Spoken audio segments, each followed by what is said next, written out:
You need to make these incredible statement earrings are some wood bases, some gorgeous paper you can get from the Dollar Tree, a little bit of Mod Podge and paint, and here we go. Be sure to like, subscribe, and set your notifications so you don't miss a video. Hey you guys, so I decided to come and do a video today.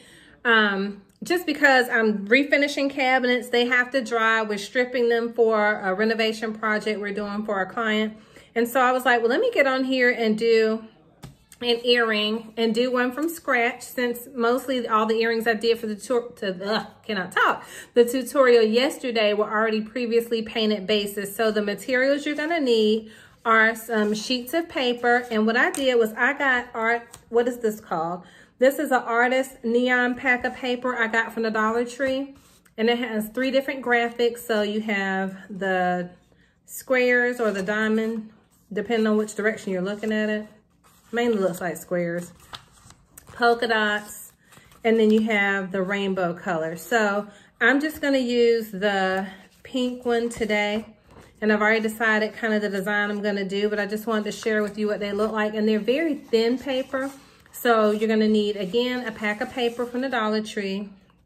You're gonna need some squares or circles. These are actually wood squares by Creatology. You can get these as a whole pack. There are 130 pieces in here. I got them from Michael's. They are over by the glitter, the feathers and all that stuff on that particular aisle. So that's where I got these. So I mean, literally you can make 65 pairs of earrings or 130 pendants.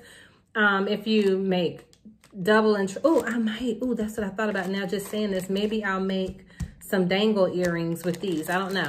Stay tuned. Let's figure out what we're gonna do. So I'm gonna use 2 of the squares starting out.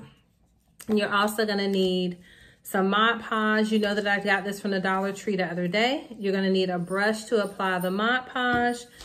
And can one of y'all let Bo out? Our puppy wants to go out. And then of course you already know that I love the Jolie and the Recollection stickers. There's 96 of these flat back studs, which I absolutely love.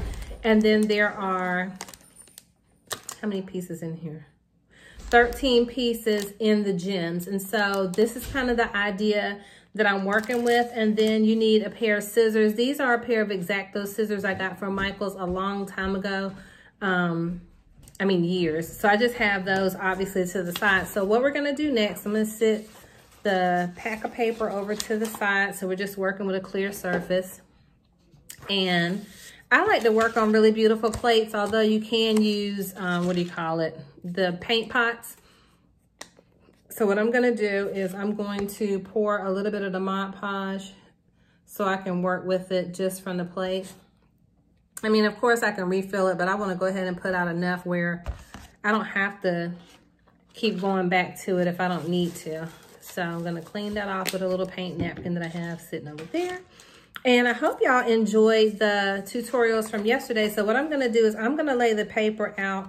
I'm gonna cut from the ends because I feel like it'll be easier for me to do that without having to measure. And what I'm doing, I have paint from the refinishing cabinets on my nail. So what I'm doing is I'm creating an indentation in the paper. So then when I go to cut it, it already has like the indentation in there. See what I'm saying? So now when I go to cut, we could cut to overlap a little bit. But that's gonna give me like a perfect fit for the square, simply because I use it as a template. Isn't that gonna be pretty? So let's cut out another one. And I think what I wanna do is some dangle earrings. So I'm also gonna cut out a smaller size as well. So let's cut out our components first. So I'm laying the edges over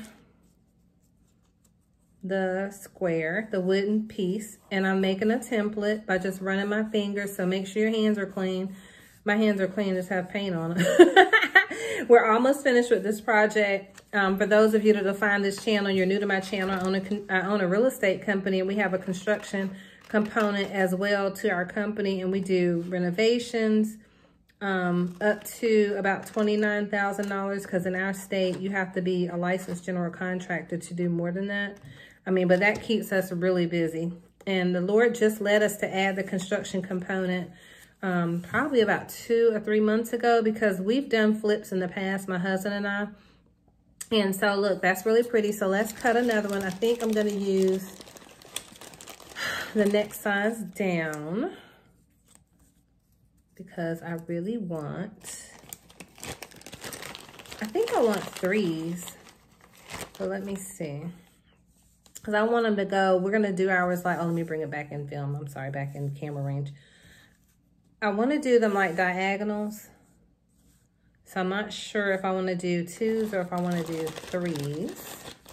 But for now, let's just say that we're gonna have 2 pieces hanging down. If I change my mind, I'll let you know and you'll see it in the finished design. So since we have other paper out as well, I don't want the polka dots. I think I'm gonna stick with the same paper since we already have it out.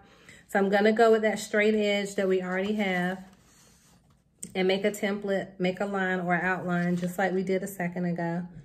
And this just makes it easy to cut. So I'm just gonna press down so it puts an indentation in the paper. What are y'all doing this weekend? It's Friday, I'm so excited. When I first started the real estate company about 13 years ago, I used to work every single day. I would never take a day off. I would never take a break. And the Lord, and my children were young. I have a 14-year-old and I have a 17-year-old. And so when I started in real estate, my 14-year-old was a toddler. So in January, this would be my 14th year in real estate. Will you all let both? Oh, never mind. Is the door locked? Your dad is here. I'm sorry about that. My husband cannot stand we lock the screen door, but we want to be safe. So anyway, when I started, they were toddlers and a baby for the most part. So I have realtor kids. They've grown up in real estate. So here it is. We've cut that second piece. And it doesn't have to be perfect because we can always go back and trim afterwards. But look, so we have those components and this is what it's, I'm gonna face it towards you. And so far, and I'm gonna drill a hole with my Dremel tool. But that's what it's looking like so far. And I'm thinking that I wanna have, like there's some smaller squares in here. So like there's a little tiny square that can hang on the end. There's a little tiny square. So I may go ahead and make these to be, here you go. So they'll have a little dangle from the bottom. So let's do that. So I'm going to go ahead and move these. And then I think we're going to use a different colored paper for the bottom just to add some dimension to it. So just like we did for the other ones, we're gonna do the same thing for the small square. We're gonna make an indentation. And then we're gonna cut it. And then we're gonna Mod Podge them all at the same time. So I think it's really smart to do your components. Go ahead and cut everything out that you need. I think I made that one just a little bit larger than it needed to be. Cut everything out that you need because then you won't have to worry about going back and doing it. You can just keep going. So I think that came out really pretty. So now let's do the other side. And then we're gonna start to Mod Podge. I hope y'all are having a great Friday. What are your weekend plans? My husband and I, we always do like a Friday date night. And we will watch Netflix. I'll cook, we'll eat some yummy food. We haven't been eating out because of the pandemic. I just haven't wanted to eat out. But I would say that the one thing I have missed from not eating out is sushi. So that's something that I look forward to when the world reopens, so to speak. What are y'all doing tonight and this weekend? So here we go. We got all 3 components. They're gonna be highly colorful. And then we can decide how we want to lay them out, like after we get the Mod Podge on. But just to give you an idea of what they're going to look like, I think they're going to come out really pretty. So let's go ahead and start putting the Mod Podge on. And so, of course, you saw me pour the Mod Podge. I'm going to pour just a little bit more, only because I decided to add a few more squares. And I'm going to put the Mod Podge on the base itself, and I'm also going to put it on top of the paper. Now, this is really inexpensive paper, so prayerfully it won't bleed, but we're about to find out, okay? So I'm dipping in the Mod Podge, and then I'm just gonna spread it on in a healthy manner, but I'm not gonna glop it on. I'm gonna spread it like a nice thin layer. What I like about, and I haven't used Mod Podge in years, so thanks again, Diva Styles and Joyce McTier and some other creatives I see using Mod Podge. I haven't used it in a long time, but I do like it. I used to do decoupage or like decoupage type crafts. So we're gonna place our cutout template on like so. Let me dry my hand off.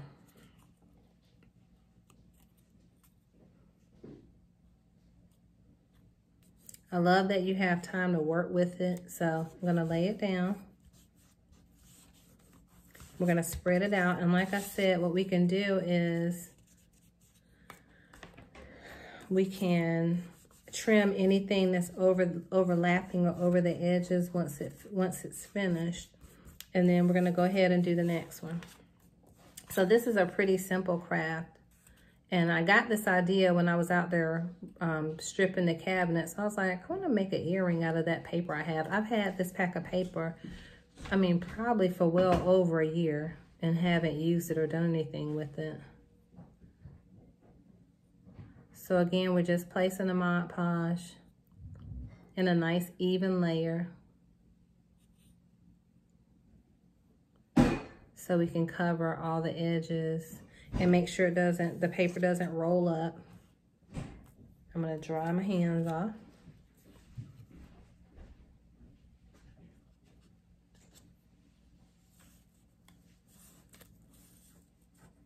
And then I'm just gonna straighten this to the edges so that it's even. I want to make sure I need to push it down, so I need to reposition it. And the Mod Podge is really forgiving, so I love that too, because it gives you time to adjust stuff versus if we were using E6000 or if we were using, let's still overlap just a little bit, so I'm gonna adjust one more time. If we were using like an E6000 or super glue, we wouldn't have any time to move or work with anything. So I'm gonna pick it back up because you don't wanna be able to see your wood piece behind it, especially if you're gonna be selling your work. So I like that when there's a little bit of extra slip behind the Mod Podge.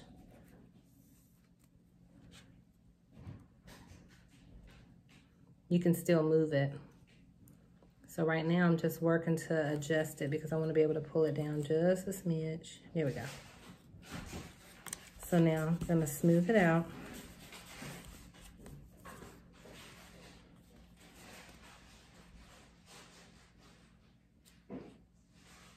Okay, so I was able to adjust that. So now we're going to smooth, smooth, smooth. You want to make sure there are no air bubbles under there. So I'm actually going to lay mine face down and I'm going to set a paint bottle on top of them so they can be able to lay down and they don't roll up or anything. And then we're going to do our middle component.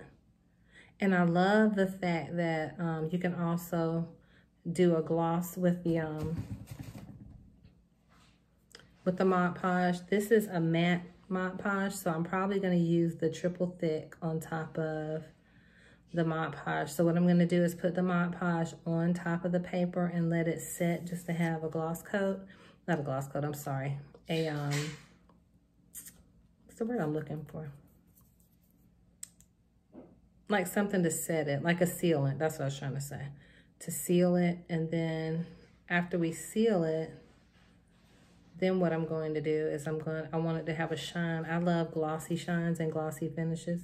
So after that, we can do the triple thick. And then after that, we will glue our components. So there will be a couple of steps to these earrings. So I don't want to keep messing with that. I'm going to turn it face down. I'm going to put a bottle of paint on it.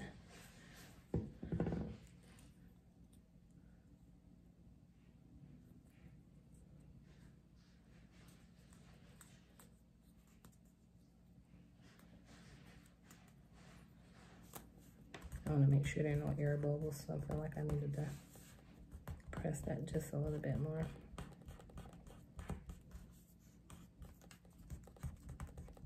Okay.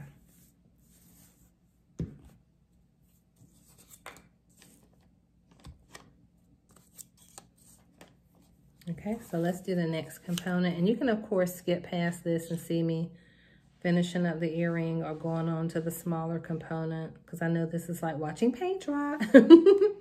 Technically, right? It is like watching paint dry because you're watching Mod Podge dry. But if you find it therapeutic doing watching how-to videos like I do, I love how-to videos. I love some cooking videos, but then I get hungry. Ugh.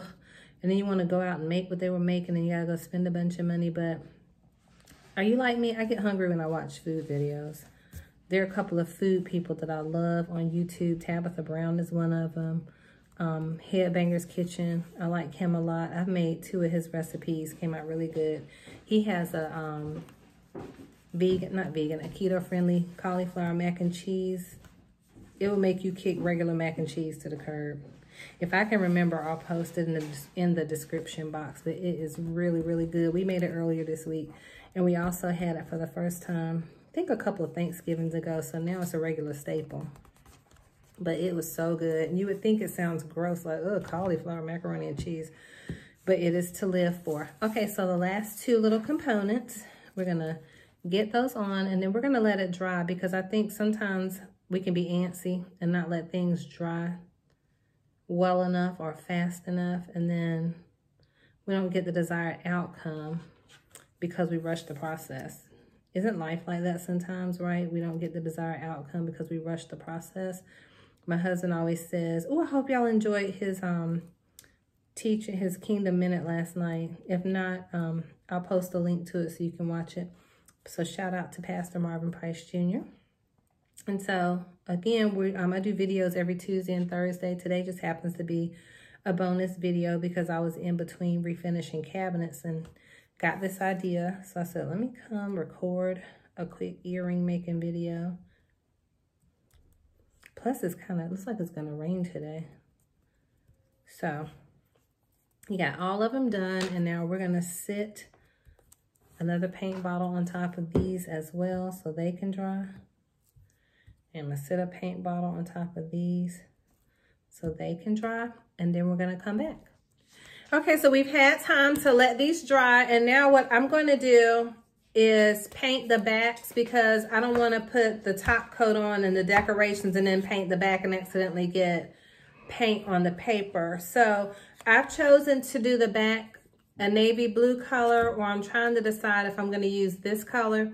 I think I'm going to go with navy blue, because if you wear makeup, when you wear any type of hand painted or costume jewelry, depending on your shade of makeup, obviously my makeup is brown or caramel colored, it tends to get on the backs of the earrings. So because of that, I'm gonna paint a darker color so it's less likely to show up. And so that's the color we're gonna start with. And I'm gonna start with the larger piece first. And of course, you already know how to paint, but I tend to wanna paint in one direction so that I get a great coverage. And I'm gonna be careful going towards the ends so that none of the paint runs over on the front and touches our paper design. So even though some are going in the same direction, I want to kind of just touch the edges up, so that entails me turning the brush around. Sorry about that, I was out of frame for a second. So just painting the back of the earring, and we're going to put 2 coats. I noticed how some creatives or some designers, they will actually use magic marker on the edge of their designs, which I think is really cool. I've never tried that, but what I did find is when I wanted to work with markers one time to do a pair of earrings, it actually bled once it bled into the wood. And so I was like, oh, that's not cool. And then when I went to put the top coat on it, it also kind of bled. And so I just wasn't pleased with the outcome of it. So therefore, I use paint for everything, but I'm sure you could use markers. You probably just have to have a strategy around doing that. So we're gonna do 2 coats. I'm gonna let that coat dry. I'm gonna go ahead and paint the back of the next one.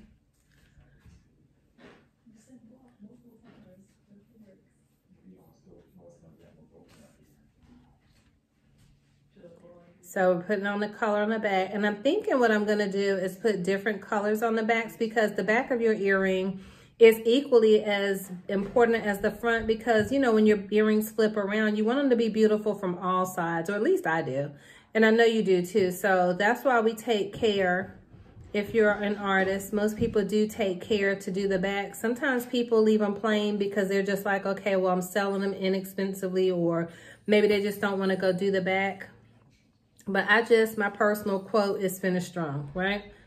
I get on my kids' nerves with that, but I just feel like what you start with is what you end with. I remember when I used to first started doing nails, this older lady came to get a manicure one time, and that was a piece of advice she gave me, and y'all, that was like in the 90s, right? That was like in 91, no, not 91, because I graduated from college then, like 92, 93.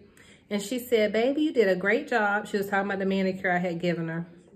And she said, I think it's so important that what you start with is what you end with, and how you begin is how you finish. And I just live that as my personal mantra. What you start with is what you end with. I think I'm going to keep going with the blue because I have so much poured out. I don't want to waste my paint. So let's be economical and frugal with our paint, although we have an entire bottle of it, right? We want to be good stewards over what we have. So I'm going to go ahead. And what we could do is you could always do like an ombre color if you wanted to, or you could always come back with the with the tape, and that technique I showed you, and take tape off the back. And by taping off the back, you could create like lines and triangles and things like that. I mean, you can just, the sky is the limit how decorative you want to get with the back of the earring as well as the front. And you could even do the sides in different colors, but I don't have a steady hand. After years of doing hair, I just don't have a steady hand. I don't know, something got on the front of the earring. I don't know what that was, but luckily that's going to be covered up by, I think that's going to be covered up by a stone, but somehow something got on the front. I'm not sure what that was. So it might have been a little speckle of paint. Ooh, almost did it again. So fortunately, we're going to be putting some stones on the front, so I'll have to do my best to cover that one up, or see if maybe it was just some water, and if it dries, prayerfully so. I guess I could always cover it up, because the blessed part about making handmade jewelry, and depending on what your medium is, you can go back and fix things.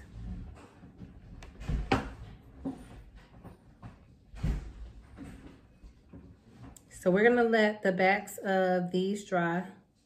I'm gonna do the little pieces as well, and then while they're drying, I'll be planning out our design and planning how I'm gonna get a hole in this tiny little piece of wood, right? I know I can get a hole in it, and the drill that I have is a decent size to do that, but I'm just trying to figure out where to put the hole so that it hangs properly on the jump ring, and that it'll fit and dangle like I want it to, because I'm all about dangly earrings. Remember when chandelier earrings were like a big thing? I still like dangly earrings. I don't know if chandeliers are still a big thing or not, because they were kind of heavy. So last one, and of course you always know you can speed through by just hitting fast forward, but I want you to like and subscribe. I really feel like I have a lot of great stuff that we're sharing, a lot of great content. I don't want you to miss anything, so be sure to hit the alert button or the notifications button, because I have so many DIY ideas that we're going to be sharing. So we're going to sit those down and let them dry. Let me use the pokey tool that I talked about on another video, just so I can get the corner back there. I think what I'm gonna do is, since we're already on here, make sure to put that on a clean piece of paper, is I'm gonna go ahead and put the second coat on the back. Now let me know, for you all that make jewelry, do you all seal the back of your earring as well? Like, do you put triple thick on the back? I have not in the past. And I'm not saying I'm planning to now, but I just wonder how many people actually seal the backs of their earrings. I'm just curious. And if you think it makes a difference. So I'm gonna put that over there, because it's almost dry. So I figured let's go ahead and do, because